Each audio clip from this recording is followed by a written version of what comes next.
Okay, here's a video on arithmetic sequences, lesson 78. I'm going to start you off with a little bit of notes. I'm just going to read through them, and then I'll demonstrate a couple examples from the handout, just in case you have issues with the homework. If I go a little fast, you can always slow down the playback speed. Hopefully you have that option. If you're watching it on an app, if you're watching it on a computer, you absolutely do have that option. Now, what is an arithmetic sequence? It's a list or a collection of numbers with a common difference. It's also a linear function. Common difference, that means that the numbers change by the same amount every time. There are two notations. The first is explicit. Explicit is typically a little harder to write, but easier to use. And it's been made a little easier to write by the fact that this is literally written on your reference sheet. So since you don't have to memorize it for the Regents, you don't have to memorize it for class either. It will stay on a poster in the front of the room. Now, I need to explain to you what these terms mean. A is just the name of the sequence or the function. A does not stand for anything. A is just the name. N is the number in line for a specific term. So, if we're talking about the 5th term, N would be 5. If we're talking about the 10th term, N would be 10. D is the common difference between terms. A sub n, that's how you pronounce this. A sub n. The sub stands for subscript, meaning it's like a tiny little script. Like it's like the opposite of an exponent, but like low, you know? So A sub n is the nth term of sequence A. That means that if I'm talking about the 10th term, n is 10. If I'm talking about the 15th term, n is 15.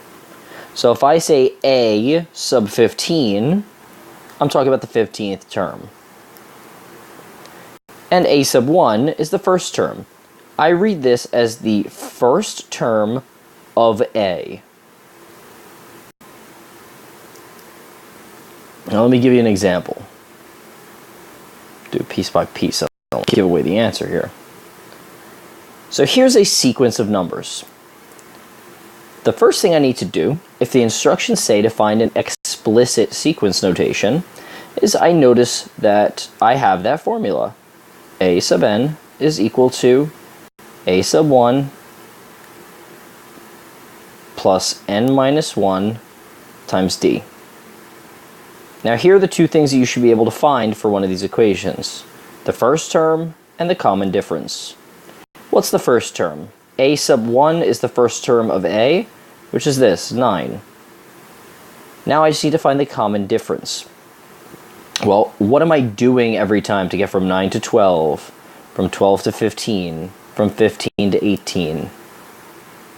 I'm adding 3, plus 3, plus 3, plus 3. So that's going to be my common difference. D is equal to 3. We know that A sub 1 is equal to 9, and I can just plug those in, and that's my formula. A sub n is equal to 9 plus n minus 1 times 3. That's the formula. Now, if you get a multiple choice question on a test on a Regents, and this is not the answer choice in the multiple choice, it's possible that they have distributed this 3. You do not need to in order to get full credit, though. Now let's go on to recursive. Recursive notation is a little easier to write, but I think it's harder to use. It's harder to use because you would never want to use it to find a specific term in the sequence. For instance, if I gave you this sequence above, 9, 12, 15, 18, and I said find the 100th term, it's really easy to just do this. Plug 100 in for n, and then evaluate this in the calculator. That's very easy. You can't do it that easily with the recursive notation. Here's the recursive notation. A sub n is equal to A sub n minus 1 plus d, the difference. Now it's important that you listen to me read this as a sentence.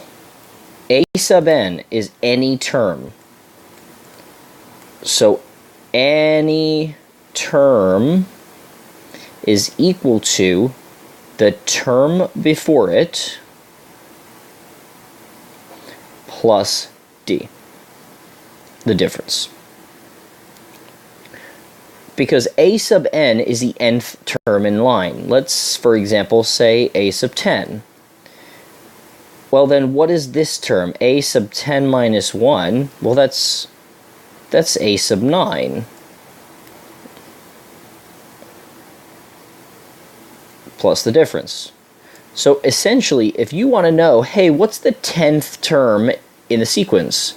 Well, that's equal to the 9th term, the term that came before it, plus the difference. That same relationship will hold where every term is based on the term that came before it. So a sub n is the nth term of sequence A. That means it could be any term. A sub n minus 1 is the term before it, and d is still the common difference. Now let's do a couple of examples from this handout here.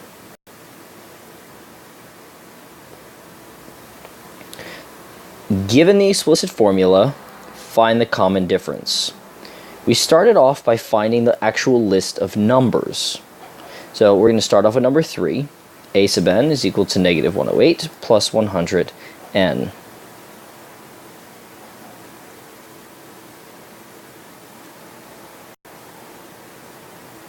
Okay, so if I'm finding a sequence of numbers, what term do you think I should start with? Probably the first one, right? So the first term is a sub 1. That means I'm plugging in 1 for n. So negative 108 plus 100 times 1 equals, plug that into the calculator, negative 8. Next is to be the second term. Negative 108, plus 100 times 2. And that equals 92. Do one more. A sub 3 is negative 108 plus 100 times 3, which is equal to, 192. What's the common difference between these terms? If you're unsure, difference means subtraction.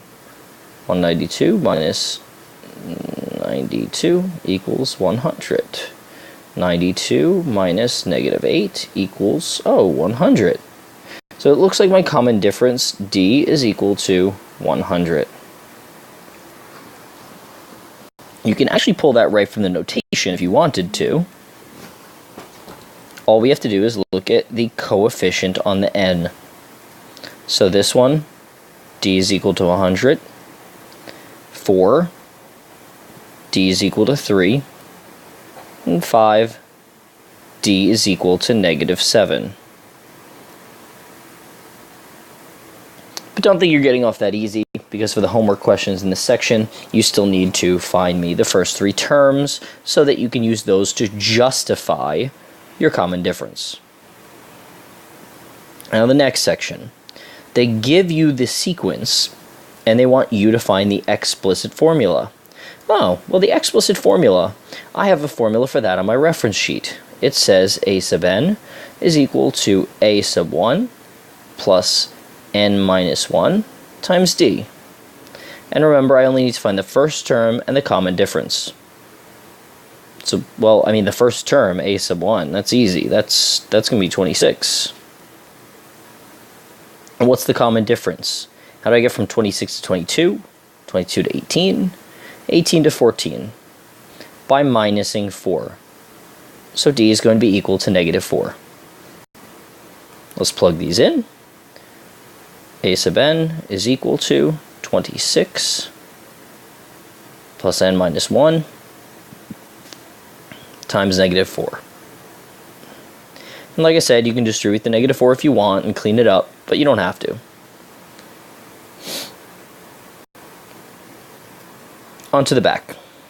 Talking about recursive now.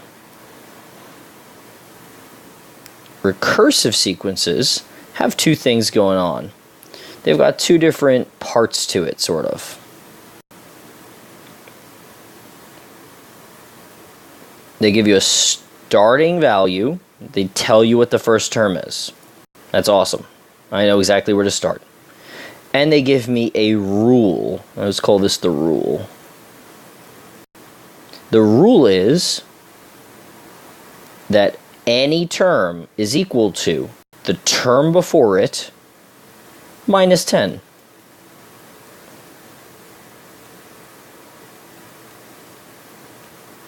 And keep my notes from before. Okay. So a sub n is the nth term, and a sub n minus 1 is the term before it. So since I have the first term already, what term do I probably want next? Oh, well, I probably want the second term. So if I want a sub 2, that means it's going to be equal to the term before it, a sub 1, minus 10. And wait, I know this already. So you can think of it like substituting. A sub 2 is equal to negative 5 minus 10, which is negative 15. That'd be my next term. But if you understand the rule, you'll get that all we're doing is subtracting 10 every time. And creating a full sequence is rather easy. Negative 5, negative 15, negative 25, comma, dot, dot, dot. And that's the sequence. So just for an example, if I was doing 21, 24 is the first term, and I'm just subtracting 20. 24, subtract 20 is 4, subtract 20 again is negative 16, comma, dot, dot, dot.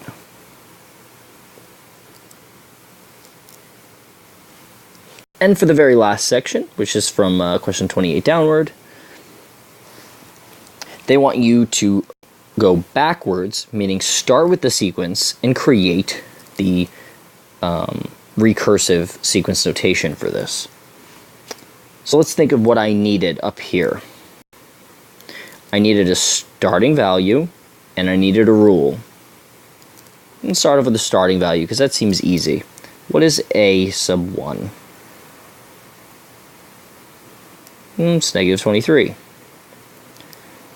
And now what's the rule? It's that any term is equal to the term before it. Wait, but what are we doing to the term before it? How do I get from here to here? Or from here to here? Well, if it's hard for you to see, you could always do this. Take one term and subtract the term before it. That's how we would do the difference. Negative 21 minus negative 23 is equal to, calculator time, positive 2. Oh, yes, of course, I'm adding 2 every time I go to the next number. That's a plus 2, and plus 2. So a sub n is equal to a sub n minus 1 plus 2.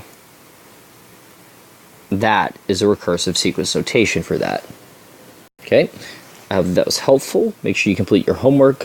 Think about it honestly. I'll see you in class.